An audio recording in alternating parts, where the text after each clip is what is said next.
আসসালামু আলাইকুম। সবাইকে স্বাগত জানাচ্ছি আমার দেশ মিড ডে নিউজে। সঙ্গে আছি আমি মাহবুবুর রহমান ইমন। শুরুতেই জানিয়ে দিচ্ছি শিরোনাম। হাদির অবস্থা অপরিবর্তিত, আপাতত পর্যবেক্ষণ ভিত্তিক চিকিৎসা চলছে। এভার কেয়ারে মেডিকেল বোর্ড। হামলাকারীদের সন্ধানদাতাকে পুরস্কৃত করার ঘোষণা ডিএমপির। প্রধান উপদেষ্টার সঙ্গে ৩ দলের বৈঠক, অভ্যুত্থানকে নস্যাৎ করার সকল প্রচেষ্টার বিরুদ্ধে দলগুলো ঐক্যবদ্ধ। সর্বদলীয় প্রতিরোধ সমাবেশের ঘোষণা সম্পাদক মাহমুদুর রহমানের। ওসমান হাদির পরিবারের সঙ্গে প্রধান উপদেষ্টার সাক্ষাৎ, সর্বোত্তম চিকিৎসা নিশ্চিতের আশ্বাস। সীমান্তে বিএসএফ এর গুলিতে বাংলাদেশি যুবক নিহত। জামায়াতে যোগ দিলেন বিএনপির সাবেক এমপি মেজর আখতারুজ্জামান।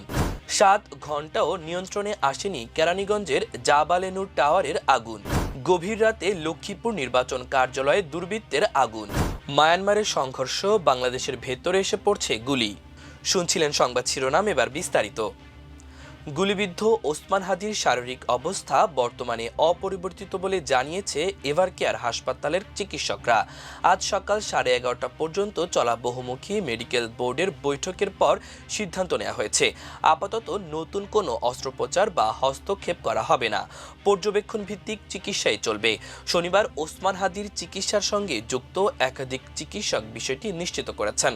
বৈঠকের পর মেডিকেল বোর্ড জানায়, রোগীর অবস্থা বর্তমানে স্ট্যাটিক, অর্থাৎ বড় কোনো পরিবর্তন হয়নি।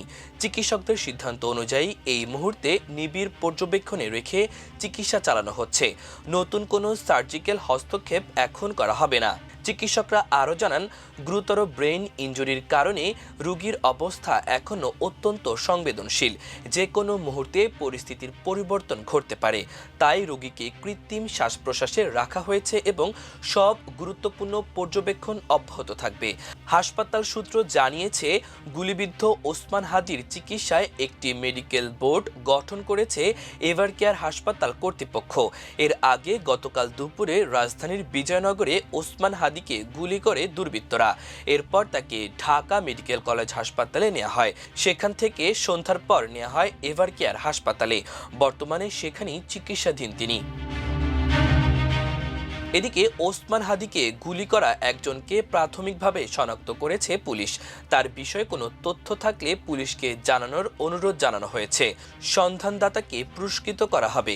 শনিবার ঢাকা মেট্রোপলিটন পুলিশ ডিএমপির পাঠানো এক সংবাদ বিজ্ঞপ্তিতে এ তথ্য জানানো হয়েছে। অভিযুক্তের সন্ধানদাতার পরিচয় গোপন রাখা হবে এবং উপযুক্ত পুরস্কৃত করা হবে বলেও বিজ্ঞপ্তিতে জানিয়েছে পুলিশ। ওসমান হাদির ওপর হামলাকে জুলাই অভ্যুত্থান নস্যাৎ করার ষড়যন্ত্রের অংশ হিসেবে অবহিত করে রাজনৈতিক দলের নেতারা বলেছেন, এই অভ্যুত্থানকে নস্যাৎ করার সকল প্রচেষ্টা রুখে দিতে রাজনৈতিক দলগুলো ঐক্যবদ্ধ অবস্থানে রয়েছে। আজ রাষ্ট্রীয় অতিথি ভবন যমুনায় প্রধান উপদেষ্টা প্রফেসর মোহাম্মদ ইউনূসের নেতৃত্বে অনুষ্ঠিত এক বৈঠকে এই প্রতিশ্রুতি ব্যক্ত করেন বাংলাদেশ জাতীয়তাবাদী দল বিএনপি, বাংলাদেশ জামায়াতে ইসলামী ও জাতীয় নাগরিক পার্টি এনসিপির নেতারা। বৈঠকে প্রধান উপদেষ্টা বলেন, ওসমান হাদির ওপর হামলা পূর্ব পরিকল্পিত ও গভীর ষড়যন্ত্রের অংশ। এর পেছনে বিরাট শক্তি কাজ করছে। ষড়যন্ত্রকারীদের উদ্দেশ্য হচ্ছে নির্বাচনটি না হতে দেওয়া। বিএনপি নেতা সালাউদ্দিন আহমেদ বলেন, এই পরিস্থিতিতে আমাদের অবশ্যই ঐক্যবদ্ধ থাকতে হবে। কোনো অবস্থাতেই পরস্পরের দোষারোপ থেকে বিরত থাকতে হবে। জামায়াত নেতা গোলাম পরোয়ার বলেন, সাম্প্রতিক সময়ে আমাদের নানা বক্তব্য একে অন্যকে দোষারোপ করার প্রবণতা বাড়িয়েছে, যার ফলে আমাদের বিরোধীরা সুযোগ পেয়েছে। আমাদের পূর্বের ন্যায় ঐক্যবদ্ধ থাকতে হবে। এনসিপির প্রধান নাহিদ ইসলাম বলেন, সুসংগঠিতভাবে জুলাইয়ের বিরুদ্ধে ক্যাম্পেইন চলছে। মিডিয়া ও প্রশাসনের নানা স্তরে এই কাজ হচ্ছে। নির্বাচনের পর যারা ক্ষমতায় আসবে তারাও এর ভুক্তভোগী হবে। কেউই একা সরকার চালাতে পারবে না। আগামী সোমবার ঢাকার কেন্দ্রীয় শহীদ মিনারে একটি সর্বদলীয় প্রতিরোধ সমাবেশের ঘোষণা দিয়েছেন আমার দেশ পত্রিকার সম্পাদক ডক্টর মাহমুদুর রহমান। শনিবার দুপুরে রাজধানীর শাহবাগে ইনকিলাব মঞ্চের সমাবেশে তিনি এই ঘোষণা দেন। মাহমুদুর রহমান বলেন, আওয়ামী ফ্যাসিবাদ ও ভারতীয় আধিপত্যবাদের বিরুদ্ধে বিশ্বাসী এমন সব রাজনৈতিক দলকে ঐক্যবদ্ধ হয়ে এই সমাবেশে যোগ দিতে আহ্বান জানানো হচ্ছে। তিনি জানান, 15 ডিসেম্বর বিকাল 3টায় শহীদ মিনারে এই সমাবেশ অনুষ্ঠিত হবে। হবে এবং সেখান থেকেই আগামী দিনের আন্দোলনের পরবর্তী অধ্যায়ের সূচনা করা হবে। 16 ডিসেম্বর মহান বিজয় দিবসের আগের দিন আমরা ঘোষণা করব এই বিজয় দিল্লির কাছ থেকে পাওয়া নয়, পিন্ডির কাছ থেকে অর্জিত বিজয় দিল্লির কাছে আমরা সমর্পণ করব না। তিনি বলেন, বাংলাদেশে ভারতীয় আধিপত্যবাদ ও আওয়ামী ফ্যাসিবাদের পুনর্বাসনের চেষ্টা চলছে, যা প্রতিহত করতে সর্বদলীয় ঐক্য প্রয়োজন। তিনি অন্তর্বর্তী সরকারের কঠোর সমালোচনা করে বলেন, জুলাই যোদ্ধাদের নিরাপত্তা দিতে সরকার সম্পূর্ণভাবে ব্যর্থ হয়েছে। হাদির ওপর হামলার আগেই সরকারকে একাধিকবার হুমকির তথ্য জানানো হয়েছিল, কিন্তু সরকার কোনো কার্যকর ব্যবস্থা নেয়নি। হামলার পরেও অস্ত্রধারীদের গ্রেপ্তারে দৃশ্যমান কোনো অভিযান দেখা যায়নি। মাহমুদুর রহমান বলেন, আগামী 48 ঘন্টা সময়ের মধ্যে হাদির ওপর হামলাকারীদের গ্রেপ্তার না করা হলে 15 ডিসেম্বর শহীদ মিনার থেকেই সরকারের বিরুদ্ধে বৃহত্তর আন্দোলনের ঘোষণা দেওয়া হবে। বক্তব্যের এক পর্যায়ে আবেগঘন কণ্ঠে তিনি ইনকিলাব মঞ্চের নেতা হাদির প্রসঙ্গ টেনে তিনি বলেন, হাদি শুধু একজন ব্যক্তি নয়, সে জুলাই বিপ্লবের প্রতিচ্ছবি। বহু ষড়যন্ত্রের পরও জুলাই বিপ্লব যে পরাজিত হয়নি, হাদি তার প্রমাণ। তিনি হাদির দ্রুত সুস্থতার জন্য দেশবাসীর দোয়া কামনা করেন। আমি আপনাদের সামনে, সকলের সামনে, আমি আজ থেকে হাদির সেই কালচারাল সেন্টারের দায়িত্ব গ্রহণ করলাম। ইনকিলাব মঞ্চের মুখপাত্র ও ঢাকা ৮ আসনের সম্ভাব্য স্বতন্ত্র প্রার্থী শরীফ ওসমান হাদির পরিবারের সঙ্গে সাক্ষাৎ করেছেন প্রধান উপদেষ্টা প্রফেসর মোহাম্মদ ইউনুস। আজ সকালে রাষ্ট্রীয় অতিথি ভবন যমুনায় ওসমান হাদির ভাই আবু বকর সিদ্দিক, বোন মাসুমা এবং ইনকিলাব মঞ্চের ৩ নেতা আবদুল্লাহ আল জাবের, ফাতিমা তাসনিম জুমা ও মোহাম্মদ বোরহানুদ্দিন প্রধান উপদেষ্টার সঙ্গে সাক্ষাৎ করেছেন। ওসমান হাদির সর্বোত্তম চিকিৎসা নিশ্চিতে সরকারের পক্ষ থেকে সব ধরনের ব্যবস্থা নেওয়া হচ্ছে জানিয়ে প্রধান উপদেষ্টা বলেন, সারা দেশে তার জন্য দোয়া হচ্ছে। তার সর্বোত্তম চিকিৎসা নিশ্চিতে সবাই চেষ্টা করছে। তার শারীরিক অবস্থা বিবেচনায় যেখানে পাঠানোর প্রয়োজন হবে, সরকার সেখানেই তার চিকিৎসার ব্যবস্থা করবে। ওসমান হাদির বোন বলেন, সে ছোটবেলা থেকেই দেশকে মনে প্রাণে ভালোবাসত। ছোটবেলা থেকেই সে বিপ্লবী। বিদ্রোহী কবিতা তার প্রিয়। সে বিদ্রোহী কবিতা আবৃত্তি করতে ভালোবাসত। তার একটি 10 মাসের সন্তান আছে। হাদি আমাদের মেরুদণ্ড। এমন নৃশংস হামলার সাথে যারা জড়িত তাদের পুরো চক্রকে চিহ্নিত করে বিচারের আওতায় আনা হবে জানিয়ে প্রধান উপদেষ্টা বলেন, দ্রুততম সময়ের মধ্যে অপরাধীকে গ্রেপ্তারে আইনশৃঙ্খলা বাহিনী সক্রিয়ভাবে কাজ করছে। এই ঘটনার আদ্যোপান্ত বিশ্লেষণ করে পূর্ণাঙ্গ তদন্তের জন্য ইতোমধ্যে নির্দেশ দেওয়া হয়েছে। কুষ্টিয়ার দৌলতপুর সীমান্তে ভারতীয় সীমান্তরক্ষী বাহিনী বিএসএফের গুলিতে শান্ত নামে এক বাংলাদেশি যুবকের মৃত্যু হয়েছে।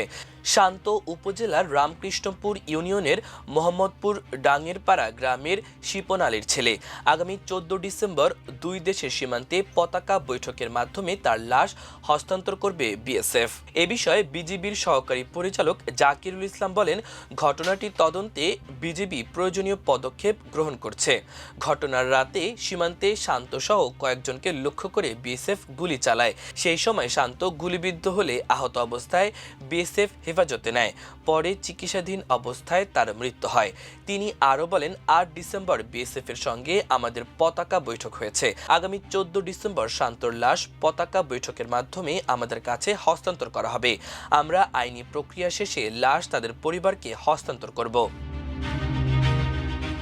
জামায়াত ইসলামীতে যোগ দিলেন বিএনপির সাবেক এমপি ও বীর মুক্তিযোদ্ধা মেজর অবসরপ্রাপ্ত আখতারুজ্জামান।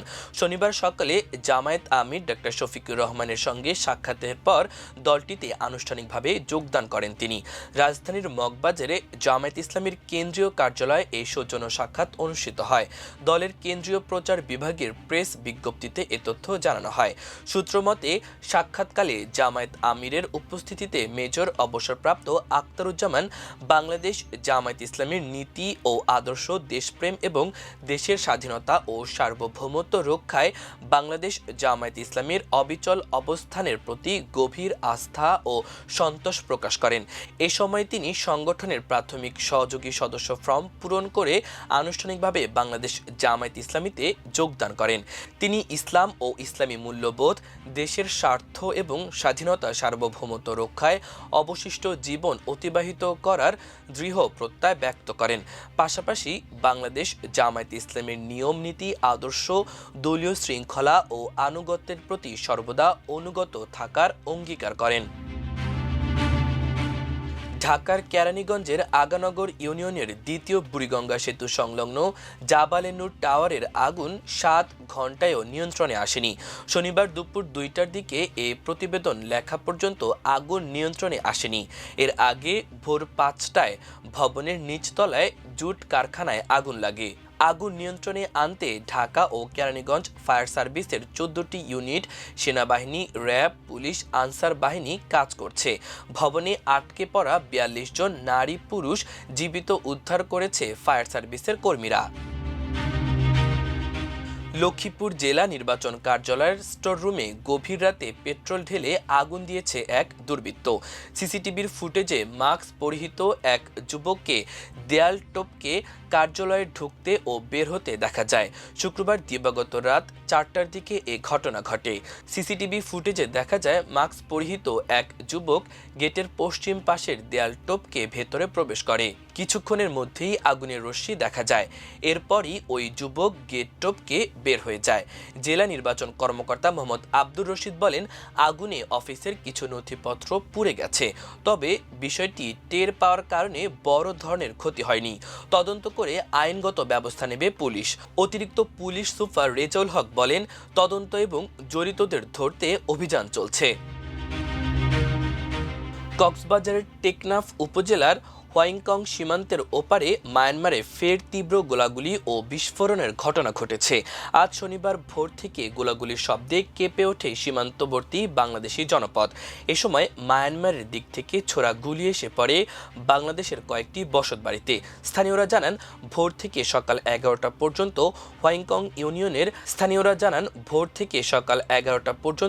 হোয়াইংকং ইউনিয়নের খারাংখালী সীমান্ত এলাকায় কয়েক ঘন্টা ধরে টানা বিকট শব্দ শোনা যায়।